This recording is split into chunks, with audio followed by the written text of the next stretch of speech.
Mga kapuso, mula sa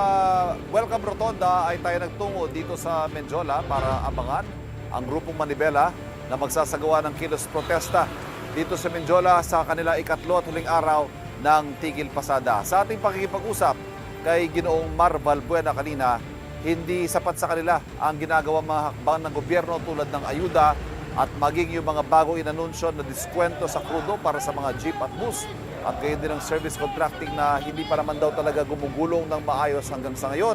Ang kanilang patuloy na panawagan, i-roll back ang presyo ng mga produktong petrolyo sa dating level nito na nasa 60 pesos o kung hindi man ay ibaba ng higit pa sa mga nangyayaring mga rollback nitong nakaraang linggo at tanggalin ang excise tax at value-added tax na nila'y kayang-kaya namang gawin kung gugustuhin lamang ng pamahalaan. Pero nauna nang sinabi ng pamahalaan na hindi naman basta-basta pwedeng tanggalin ang value-added tax dahil kailangan pa rin naman ng gobyerno ng koleksyon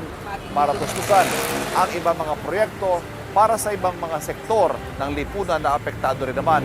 nitong nangyayaring krisis sa langis. Samantala, sitwasyon dito sa Menjola, bagamat sinabi ng grupong Manibela na sila po ay magtutungo rito para ika nga nila mas malapit na sa Palasyo ng Malacanang ang kanilang mensahe, mukhang hindi talaga sila makakaporma rito dahil tulad na nakikita ninyo, bukod sa mga barikada, may nilagay ng halos semi-permanent na mga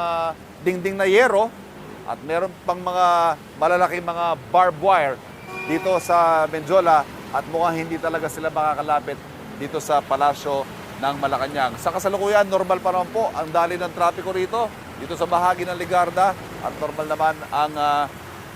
may nakikita rin naman tayo mga mangilang-ilang mga jeep at bus na dumadaan dito ngayong umagang ito. At yan po muna ang latest kaugnay na isinasagawang kilos protesta ng Grupo Manibela live mula dito sa Menjola. Balik muna tayo sa studio.